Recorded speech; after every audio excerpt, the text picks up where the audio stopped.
स्वागत है आप सभी का आपके अपने चैनल सुषमा स्मार्ट आंगनवाड़ी में। मैं सुषमा फिर से हाजिर हूं आप सबके सामने एक नई वीडियो के साथ।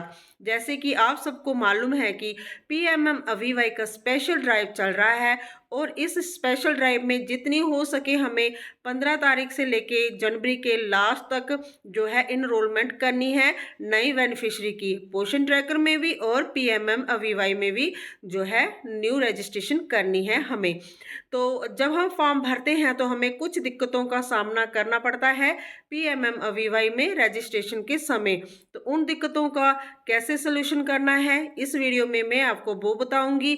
तो चलिए चलते हैं, शुरू करते हैं आज की वीडियो और देखते हैं कि कौन सी दिक्कत है फॉर्म भरने में, न्यू रजिस्ट्रेशन करने में और उनका सलूशन क्या है, ताकि हमारा फॉर्म एक ही बार में भर जाए और वो रिजेक्ट ना हो। तो चलिए शुरू करते हैं आज की वीडियो। सबसे पहले तो चलते हैं हम सब क्रोम में और वहां जाके जो है पीएमएमवीवाई की साइट को ओपन कर लेते हैं। यहाँ पे मैं यूज़र आईडी डाल लेती हूँ और पासवर्ड डाल लेती हूँ और उसके बाद ये जो नीचे कैप्चा लिखा हुआ है इसको डाल लेती हूँ।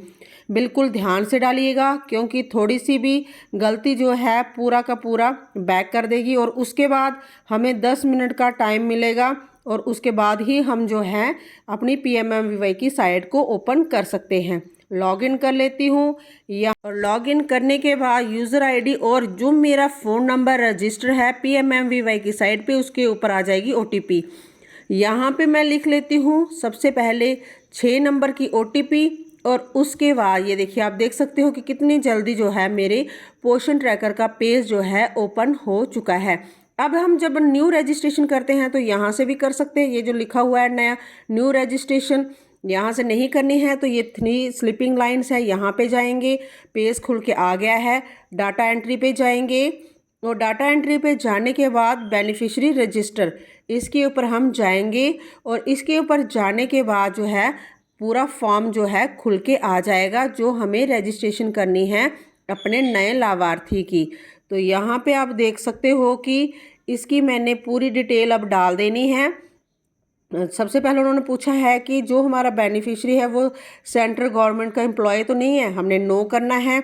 उसका जो बच्चा है वो फर्स्ट है या सेकंड गर्ल चाइल्ड है, तो पहला बच्चा है, फर्स्ट के ऊपर क्लिक करूँगी, पहले तो 0 जो है वो सिलेक्ट कर लूँगी और यहाँ पे एक बॉक्स सा बना था उसको भी सिलेक्ट करना है और यहाँ पे अब मैंने जो हमारे आधार के ऊपर नाम होगा वो हमने यहाँ पे लिख लेना है और नीचे जो है आधार नंबर डाल देना है, ये ऊपर लिखा हुआ है।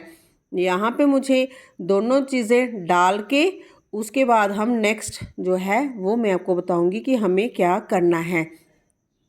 हमें नाम बिल्कुल सही डालना है जो हमारे आधार पे होगा, गलती नहीं करनी है क्योंकि एक गलती जो है पूरा फॉर्म जो है वापस ला देगी, फिर से हमें पूरी डिटेल जो है डालनी पड़ेगी। यहाँ पे मैं डाल लेती हूँ नंबर और उसके बाद नेक्स्ट जो है वो करते हैं चेक फेशियल रिकग्निशन थ्रू पोषण ट्रैकर। मतलब कि अगर आपको पोषण ट्रैकर के थ्रू करना है तो आप यहाँ पे वो भी कर सकते हो। मेरा हो जाएगा क्योंकि मैंने पोषण ट्रैकर में ऑलरेडी इनकी इनरोलमेंट की हुई है।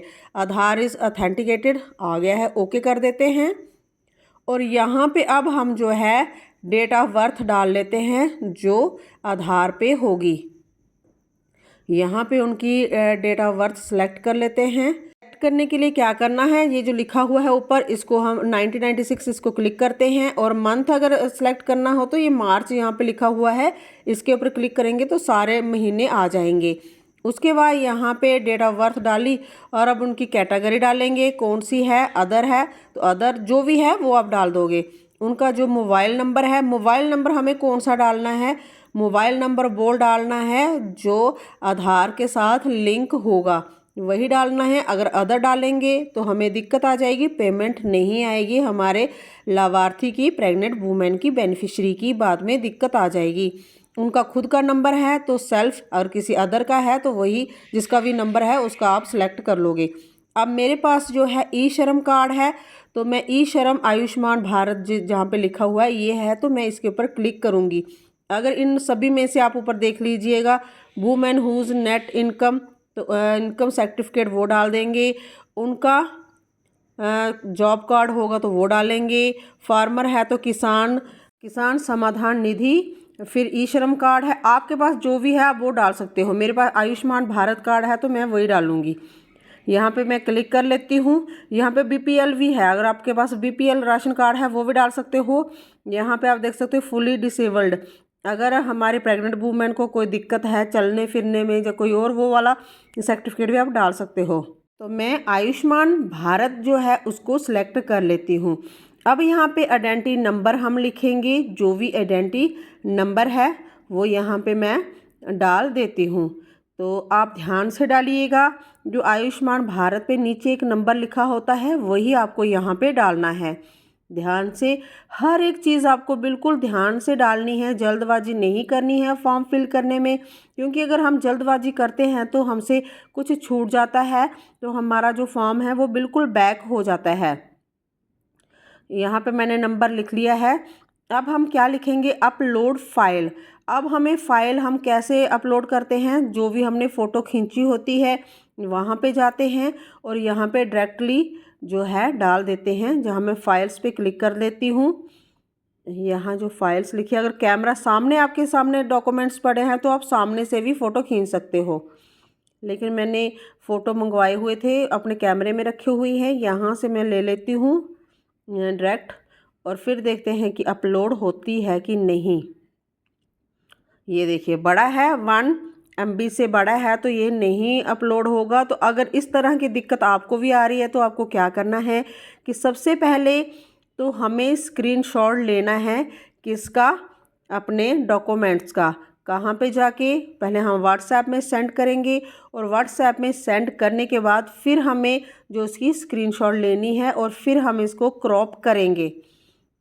क्रॉप करने के बाद बड़ी ही आसानी से जो है डल जाएगा, 1 GB का हो जाएगा, 1 MB का। तो वो जो है बिल्कुल आराम से जो हमारा अपलोड हो जाएगा डॉक्यूमेंट्स बिल्कुल आप देख सकते हो कि कोई भी चीज़ कटनी नहीं चाहिए, पूरा का पूरा आना चाहिए। अगर थोड़ा सा भी कटेगा तो फिर भी हमारा फॉर्म जो है वो रिजेक्ट हो जाएगा, क्योंकि सारी डिटेल जो है इन्हीं डॉक्यूमेंट्स में होती हैं और यहीं से वो देखते हैं कि एलिजिबल है हमारा लाभार्थी बेनिफिशरी पैसों के लिए, इंस्टॉलमेंट के लिए या नहीं है। तो यहाँ पे मैं कर लेती हूँ चूज़ फाइल, फिर से चलती हूँ अपनी गैलरी में और गैलरी में जाने के बाद यहाँ से मैं ये देखिए 1 सेकंड में ही गैलरी में जाके जैसे मैंने सेलेक्ट किया तो वो हो गया। तो अब मैं यहाँ पे MCP कार्ड की डिटेल डालूंगी। MCP कार्ड कौन सा होता है, जिसके ऊपर हमारी बेनिफिशरी को इंजेक्शन लगे होते हैं वो वाले। सबसे पहले तो मैं कार्ड रजिस्ट्रेशन नंबर लिखूंगी। वो नंबर जो होता है स्टार्टिंग में ही होता है, वहाँ पे लिखा होता है कोई 14-15 डिजिट का इस तरह से होता है। तो वो यहाँ पे मैं डाल लेती हूँ। वो नंबर भी बिल्कुल ध्यान से डालिएगा। अगर आप एक बार फॉर्म भर लेंगे तो फिर आपको बाद में कोई दिक्कत नहीं आएगी।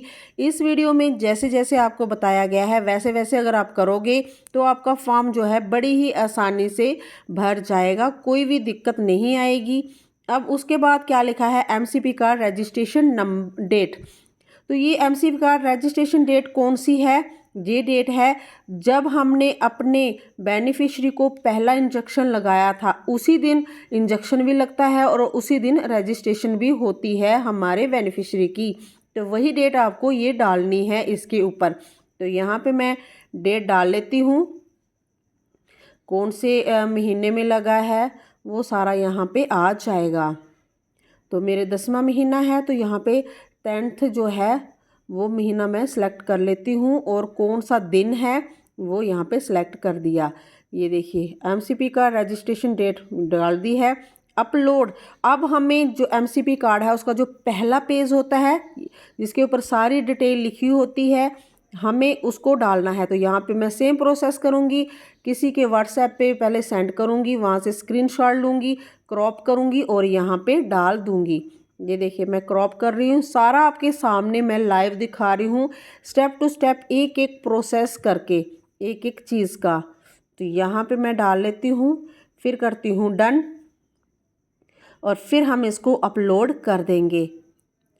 तो देखिएगा कि कितने आराम से और हमारा जो है पूरे डॉक्यूमेंट्स जो है अपलोड हो जाएंगे। आप जब भी डॉक्यूमेंट्स अपलोड करेंगे तो वहाँ पे कोई भी चीज़ कटनी नहीं चाहिए, सारा का सारा दिखना चाहिए, ताकि हमारी जो सुपरवाइज़र है उनको कोई दिक्कत ना हो जब वो इनको अप्रूव करें। तो यहाँ पे फाइल्स में चली गई हूँ। यहाँ पे मैं खोल लेती हूँ अपनी गैलरी और यहाँ पे आप देख सकते हो कि हो गया है। अब हम आगे चलते हैं किसके ऊपर। यहाँ पे क्या लिखा है उन्होंने पहला एंटीनेटल चेकअप कब हुआ, ये वो वाले रजिस्ट्रेशन एंड डेट और यहाँ पे जो पहला इंजेक्शन है उसकी डेट सेम ही आएगी, क्योंकि रजिस्टर भी उसी दिन हुआ था जिस दिन उनको पहला इंजेक्शन लगा था। सेम डेट यहाँ पे आपको भर लेनी है। तो यहाँ पे पहले लास्ट मंथ पीरियड भी लिख लेनी है आपको। दोनों जो चीज़ें हैं आराम से आप बेनिफिशियरी के एमसीपी कार्ड से देख के भरिएगा, ताकि कुछ भी आप मिस्टेक ना करो। मैं बार बार आपको बोल रही हूँ कि आपको बिल्कुल आराम और ध्यान से जो है फॉर्म को फिल करना है, क्योंकि जब हम जल्दबाजी में करते हैं तो हमारी कुछ मिस्टेक्स हो जाती हैं और हमारा जो फॉर्म है वो बैक हो जाता है पूरा का पूरा। अब यहाँ पे has the child been born करेंगे तो यहाँ पे नो करूँगी। अगर येस करूँगी तो यहाँ पे आप देख सकते हो क्या आया, LMP डेट बिटवीन 140 डेज। तो अगर उसका बॉर्न पैदा हो गया होता तो यहाँ पे कुछ अलग ही दिखता, डेट का आ जाता उसकी जो इंजेक्शन की है। Actual date of child birth भी आ जाती, तो हमारा पैदा नहीं हुआ है बच्चा, तो यहाँ पे हम नो करेंगे। प्रेजेंट एड्रेस, यहाँ पे अगर रूरल है तो मैं रूरल एरिया से हूँ तो वहाँ पे रूरल आ गया, अर्बन से होते तो वहाँ पे अर्बन पे टिक होती। अब यहाँ पे जो हमारा एड्रेस है, यहाँ पे हमारा आंगनवाड़ी केंद्र है, हम वहाँ का एड्रेस यहाँ पे भर लेंगे शॉर्टकट। पूरा एड्रेस लिखने की ज़रूरत नहीं है, थोड़ा सा शॉर्टकट में लिखेंगे। स्टेट खुद ब खुद आ गई, डिस्ट्रिक्ट खुद ब खुद आ गई, ब्लॉक जो है वो भी खुद ब खुद आ गया। तो यहाँ पे पिन नंबर भी आ गया है। अब यहाँ पे मैं अपना जो है विलेज सेलेक्ट कर लेती हूँ। तो आंगनवाड़ी सेंटर कोड भी यहाँ पे लिखा हुआ है। अब हम इसको कर देते हैं सबमिट। पहले एक बार मैं दोबारा बैक करके चेक कर लेती हूँ इसको स्क्रॉल करके कि पूरी जो है इन्फॉर्मेशन हुई है कि नहीं। तो यहाँ पे मैंने पूरा चेक कर लिया है, do not press any button. तो ये मैंने इसका किया था check facial recognition through Poshan tracker, ये मैंने सबसे लास्ट में किया, इसीलिए यहाँ पे ये आया है ऊपर जो लिखा है face authentication through PMMY soft mobile app. देखते हैं, इसको ओके कर देते हैं। अगर बोलेगा कि आपका बाद में सबमिट करने के बाद फॉर्म कि अगर आपको FRS करना है तो कर देंगे, नहीं बोलेगा तो हम नहीं करेंगे, क्योंकि मैंने जब इनका फॉर्म भरा था इसमें पोषण ट्रैकर में तो FRS कर दिया था। हो सकता है कि ये मुझे अब जो है FRS करने की ज़रूरत ना पड़े। सबमिट कर देते हैं। इन्होंने यहाँ पे मैंने सबमिट कर दिया है, लेकिन यहाँ पे सक्सेसफुल नहीं दिख रहा है। अब ये कैसे हम चेक करेंगे कि हमारा फॉर्म फिल हुआ है कि नहीं, ये मैं आपको अगली वीडियो में बताऊँगी। आज के लिए बस इतना। अपना ख्याल रखिएगा। बाय बाय फ्रेंड्स, फिर से मिलूंगी एक अन्य उपयोगी